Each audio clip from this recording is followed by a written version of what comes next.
So let's start with question number 4 of exercise 6.6. Arrange the following fractions in ascending order. आपको इन fractions को ascending order में arrange करना है। अब आप क्या करोगे? फर्स्ट ऑफ ऑल आप ट्राई करोगे कि आपके सारे डिनोमिनेटर्स सेम हो जाएं। जैसे कि आपका फर्स्ट क्वेश्चन है, यहाँ पर आपको 3 फ्रैक्शंस दे रखे हैं, 1/10, 1/3, 1/7। अब इन सबके डिनोमिनेटर्स डिफरेंट हैं, तो हम पहले ये करेंगे कि हम इन सबके डिनोमिनेटर्स को सेम बनाएंगे। अब सेम डिनोमिनेटर बनाने के लिए आपको इनके इक्विवेलेंट फ्रैक्शंस लिखने पड़ेंगे। तो उसके लिए आप ये चेक करोगे कि क्या 3 और 10 का आपस में रिलेशन है, क्या ये एक दूसरे के टेबल में आते हैं? नो। क्या 10 और 7 का कोई रिलेशन एक दूसरे के टेबल में आते हैं? नो। अब 3 और 7 का चेक करो, क्या आपस में कोई रिलेशन है, क्या ये एक दूसरे के टेबल में आते हैं? नो। जब ऐसा हो कि कोई भी किसी के टेबल में नहीं आ रहा है, तब आपने क्या करना है, आपने इन सबको मल्टीप्लाई कर देना है। अब आप इन सबका डिनोमिनेटर क्या बनाओगे? इन तीनों को मल्टीप्लाई कर दो। तो ये मैंने आपको बताया था, 7 3s are 21, 21 को आप 1 से मल्टीप्लाई करोगे 21, साथ में ये वाला 0 लगा दोगे। फाइन। तो आप इन तीनों फ्रैक्शंस का जो डिनोमिनेटर है उसको 210 बनाओगे। Fine. So let's see how to do it.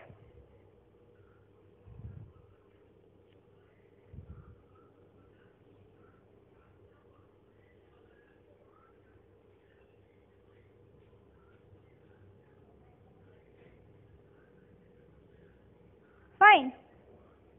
और हमने अभी मल्टीप्लाई किया था, उसके अकॉर्डिंग इसका डिनोमिनेटर हम क्या करेंगे, हमें इनका इक्विवेलेंट फ्रैक्शन बनाना है, जिसमें हमें ये पता है, हमने ये डिसाइड किया मल्टीप्लाई करके, हमने निकाला है कि 210 जो है आपका डिनोमिनेटर होना चाहिए। अब हमें न्यूमरेटर भी चाहिए, तो न्यूमरेटर के लिए आपको ये चेक करना पड़ेगा कि आपका 7 से 21 बना कैसे। तो ये कैसे बना होगा? 7 3s are 21 और साथ में ये वाला 0। इट मीन्स ऊपर वाले न्यूमरेटर को भी आप 30 से मल्टीप्लाई करोगे, तो यहाँ पर 30 मिल जाएगा आपको। अब आप देखो 3 से 21 कैसे बना? 3 7s are 21, ये 0 के लिए आप एक और 0 से मल्टीप्लाई करोगे। फाइन। तो ऊपर भी आप न्यूमरेटर को 70 से मल्टीप्लाई कर दोगे।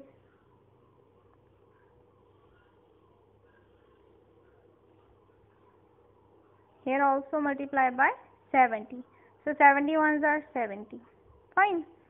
अभी आप देखो ये कैसे बना होगा। ये देखो 1 से 21 बन गया और 0 तो 0 है, इट मीन्स 21 से मल्टीप्लाई किया होगा।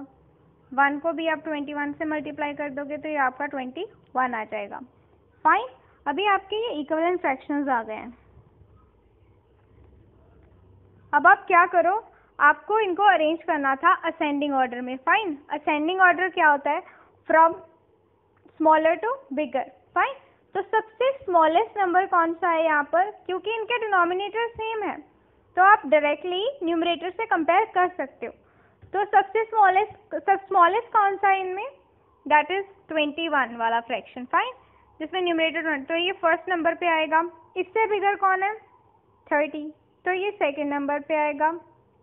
और इससे बिगर कौन है? 70, तो ये थर्ड नंबर पर आएगा। अब एक्चुअली में हमसे ये वाले फ्रैक्शन थोड़े ना पूछे थे। इट मीन्स ये फर्स्ट पोजीशन इस फ्रैक्शन को मिलेगी, ये सेकंड पोजीशन इस वाले फ्रैक्शन को मिलेगी और ये थर्ड वाली पोजीशन इस फ्रैक्शन को मिलेगी। तो आपने इनको भी अरेंज कर दिया है असेंडिंग ऑर्डर में। ठीक है। तो क्या आएगा इनका असेंडिंग ऑर्डर?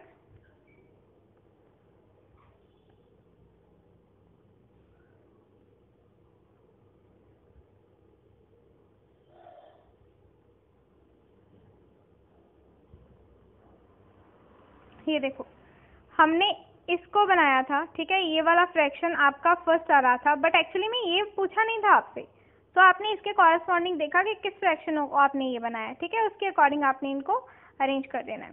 तो फर्स्ट आएगा 1/10, then 1/7, then 1/3।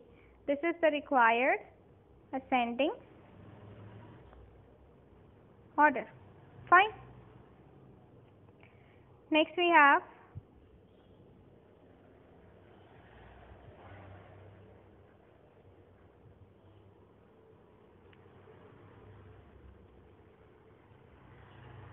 B part 3/5, 3/4 and 3/7।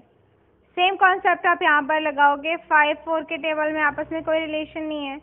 4 और 7 एक दूसरे के टेबल में नहीं आते हैं। 5 और 7 भी नहीं आते हैं। ना तो ये किसी एक के टेबल में आते हैं और ना ही कोई ऐसा टेबल है जिनमें ये एक साथ आते हैं। तो इस केस में क्या करोगे आप, इनको आप आपस में मल्टीप्लाई कर दोगे। तो हमें एक इन तीनों के इक्विवेलेंट फ्रैक्शंस बनाने हैं जिसमें इनका डिनोमिनेटर क्या होना चाहिए, 5 को 4 से मल्टीप्लाई कर दो। 5 4s are 20 और साथ में 7 से 7 2s are 14, साथ में 0। इट मीन्स आपको सबका डिनोमिनेटर 140 बनाना है। फाइन।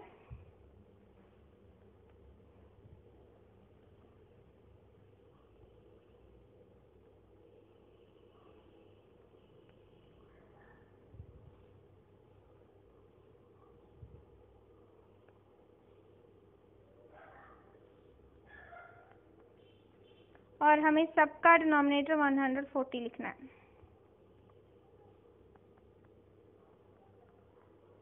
अभी आप देखो 7 को 2 से मल्टीप्लाई करेंगे तो 14 आ जाएगा, साथ में 0। इट मीन न्यूमरेटर को भी आप इसी से मल्टीप्लाई करोगे तो 60 आ जाएगा।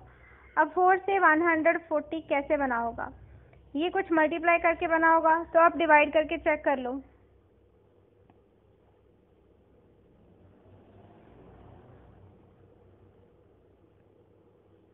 फाइन, इट मीन्स 35 से मल्टीप्लाई किया होगा, तो आपने न्यूमरेटर को भी 35 से मल्टीप्लाई कर देना है। फाइन। नेक्स्ट, अब आपको चेक करना है कि 5 से 140 कैसे बनाए। तो ये मल्टीप्लाई करके बनाए, हमें उल्टा चेक करना है तो हम क्या कर देंगे, डिवाइड कर देंगे।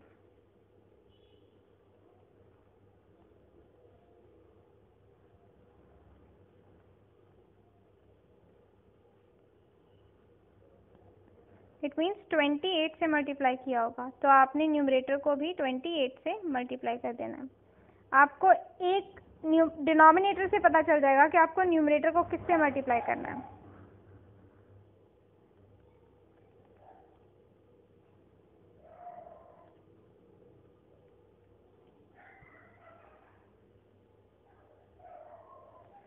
फाइन, अभी आपके देखो डिनोमिनेटर सेम हो गए हैं। अभी आप इसको असेंडिंग ऑर्डर में अरेंज करोगे तो स्मॉलेस्ट है ये, so it is first, this is second and this is third. अब आपसे ये वाले फ्रैक्शंस नहीं पूछे थे, तो ये वाले पूछे थे। इसको फर्स्ट पोजीशन मिलेगी, इसको सेकेंड मिलेगी और इसको थर्ड मिलेगी। Fine, this is your ascending order. Next we have third question.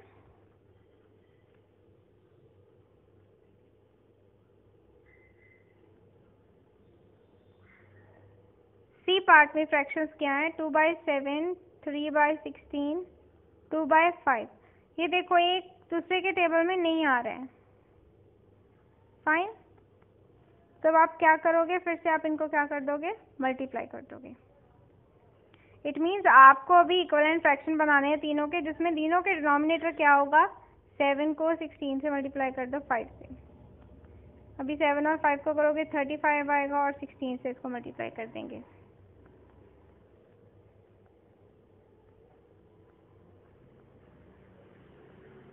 ये आपका आएगा 065। फाइन, इट मीन्स आपको ये डिनोमिनेटर बनाना है। फाइन,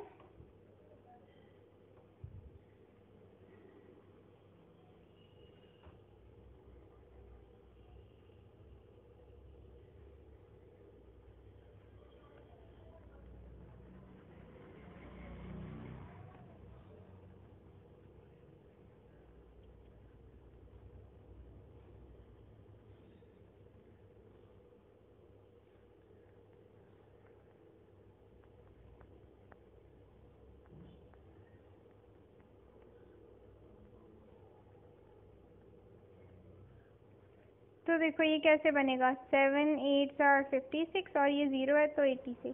इट मीन यहाँ पर भी आप इसको 80 से मल्टीप्लाई कर दोगे तो ये 160 आ जाएगा। अब 16 से आपको चेक करना है किससे मल्टीप्लाई किया होगा, तो आप डिवाइड करके देख सकते हो।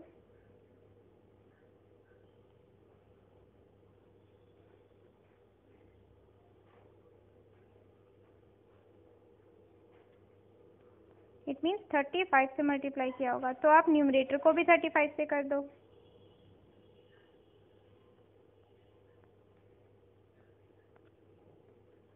फाइन।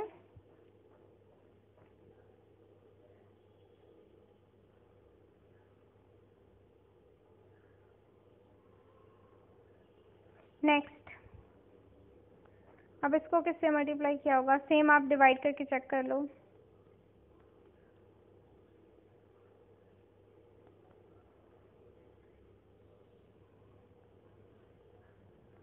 इट मीन्स 112 से किया होगा।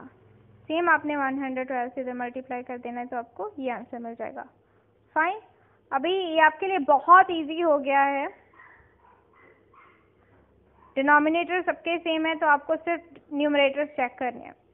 तो स्मॉलेस्ट कौन सा है? It is the smallest. इससे बिगर कौन सा है? ये, और ये third.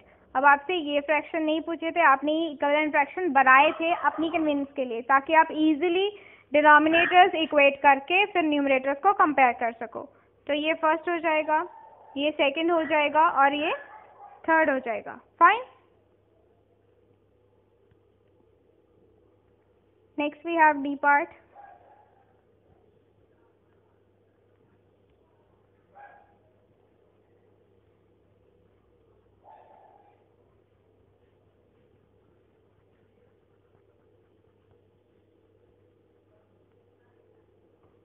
In D part, we have 4 by 7, 6 by 15, 10 by 15. अभी आप देखो ये 15 15 सेम है, तो आप इसको एक बार लिखोगे। अभी 7 के टेबल में 15 नहीं आता, अब इन दोनों का रिलेशन देखना है, तो एक दूसरे के टेबल में नहीं आ रहे हैं। तो आपको क्या करना है? आपको ऐसे इक्विवेलेंट फ्रैक्शन बनाने हैं इन तीनों फ्रैक्शंस के, जिनमें इनका डिनोमिनेटर हो 7 और 15 को मल्टीप्लाई करके जो आंसर आएगा। फाइन। इट मीन्स आपको इनके इक्विवेलेंट फ्रैक्शंस बनाने हैं जिसमें इनका जो डिनोमिनेटर है वो 105 होगा, क्योंकि 15 चाहे 2 बार लिखा हो डिनोमिनेटर में, चाहे 3 बार लिखा हो, हमने उसको एक बार ही कंसीडर करना है। फाइन, क्योंकि हमें वो चाहिए नंबर बीच में। तो अब आप इनके तीनों के इक्विवेलेंट फ्रैक्शंस बनाओगे जिनमें इन तीनों का डिनोमिनेटर 105 होगा। हम डिनोमिनेटर सेम क्यों कर रहे हैं? क्योंकि अगर डिनोमिनेटर हम सेम कर लेते हैं तो इजीली न्यूमरेटर्स को देखकर हम उनको अरेंज कर सकते हैं, और फिर उसके कॉरेस्पॉन्डिंग फ्रैक्शंस ये वाले देखकर हम इनको इजीली असेंडिंग ऑर्डर में रख सकते हैं। फाइन।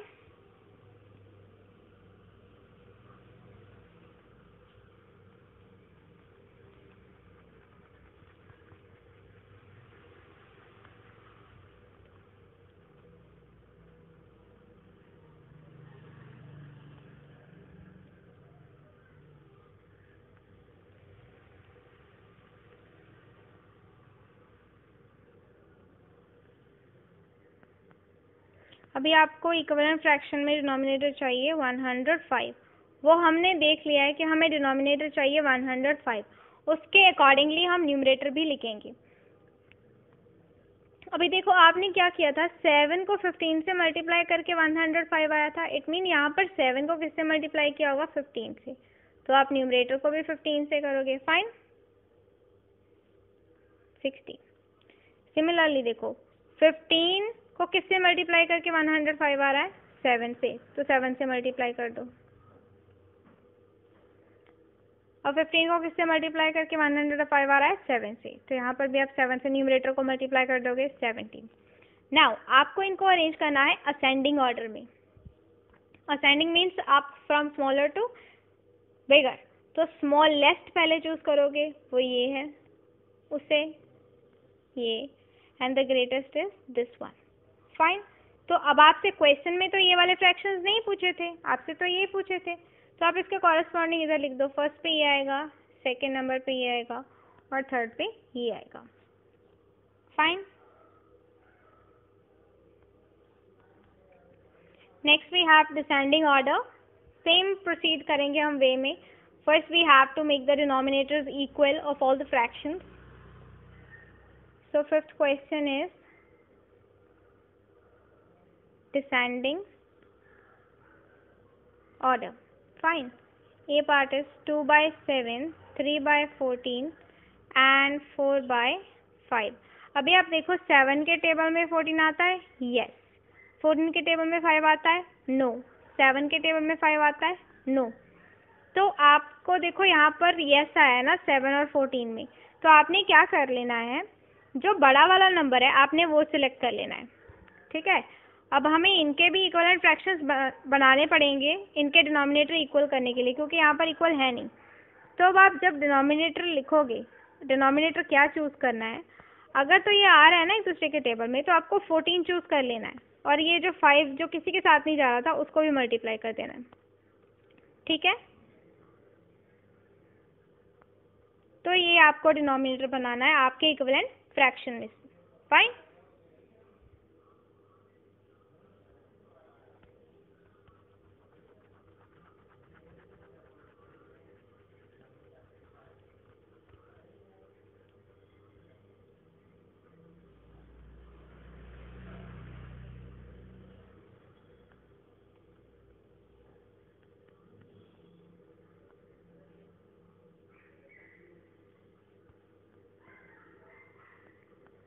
फाइन, हमें जो फ्रैक्शन बनाना है उसमें डिनोमिनेटर होना चाहिए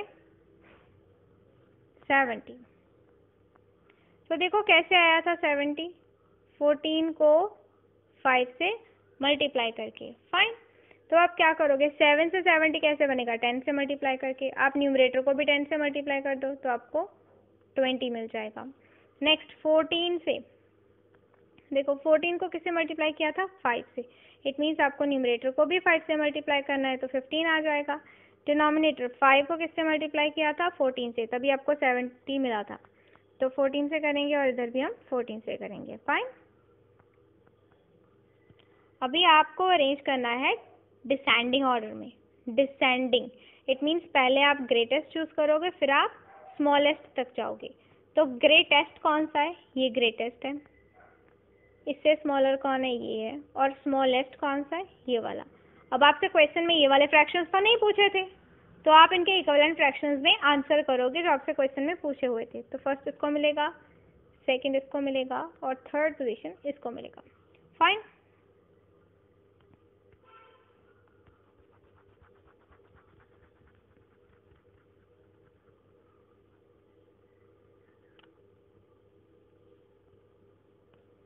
Next we have B part.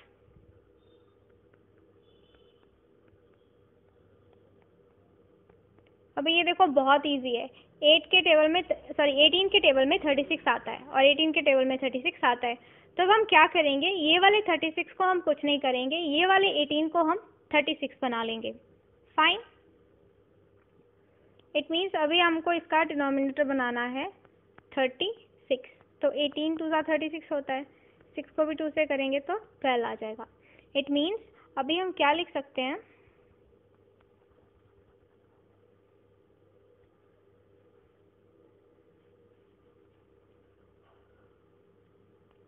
इस वाले फ्रैक्शन को हम लिख सकते हैं ऐसे। और जो 36 जिनके डिनोमिनेटर में है वो तो वैसे के वैसे ही रहेंगे। अभी आप इसको डिसेंडिंग ऑर्डर में कैसे अरेंज करोगे, तो ग्रेटेस्ट आएगा, ये आएगा, फिर ये आएगा और फिर ये आएगा। अब क्या है कि जो आपका फ्रैक्शन है ये एक्चुअली में क्या है, 6/18। तो अब आप लिखोगे 6/18 की फॉर्म में, तो 18/36 ही था, बट ये 12/36 क्या था आपका, 6/18 और then 2/36। This is your required answer, fine.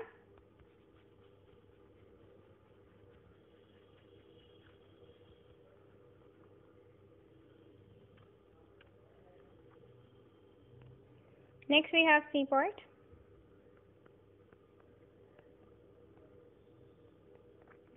अभी आप देखो 2 के टेबल में 4, यस। 4 के टेबल में 8, यस। 2 के टेबल में 8, यस। इट मीन्स अब अगर तीनों में यस आ रहा है, तीनों एक दूसरे के टेबल में आ रहे हैं, तो आप क्या करोगे, आप सबसे ग्रेटेस्ट चूज कर लो, आप 8 को चूज कर लो। इट मीन्स आपको इसका डिनोमिनेटर भी 8 बनाना है और इसका भी 8 बनाना है। वो कैसे बनाओगे आप, इनके इक्विवेलेंट फ्रैक्शंस लिख के। इट मीन्स अभी हमें डिनोमिनेटर क्या बनाना है, 8 जो इक्विवेलेंट फ्रैक्शंस हम बनाएंगे। इसमें तो पहले से 8 है, हम इसको कुछ नहीं करेंगे। 1/2 का हमें इक्विवेलेंट फ्रैक्शन बनाना है जिसमें आपका डिनोमिनेटर 8 हो। तो ये कैसे बना, 2 4 ज़ार 8, 1 को भी आप 4 से मल्टीप्लाई कर दो तो 4 आ जाएगा। फाइन। नेक्स्ट 3/4, 3/4 में भी आपको डिनोमिनेटर को बनाना है 8। तो ये कैसे बनेगा, 4 2 ज़ार 8, तो 3 को भी 2 से मल्टीप्लाई कर दो, 3 2 ज़ार 6। इट मीन्स अब आपके ये न्यू इक्विवेलेंट फ्रैक्शंस बन गए हैं 4/8 and 6/8।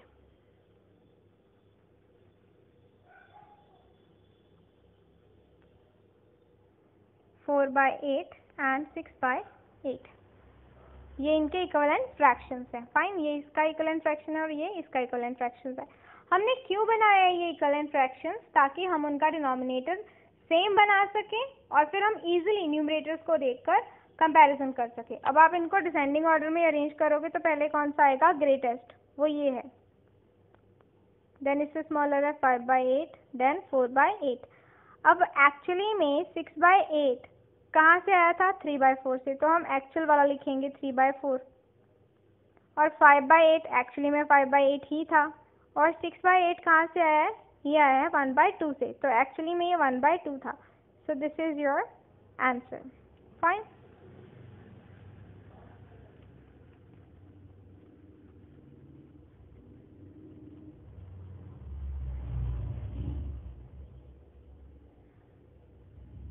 So this part you have to do on your own.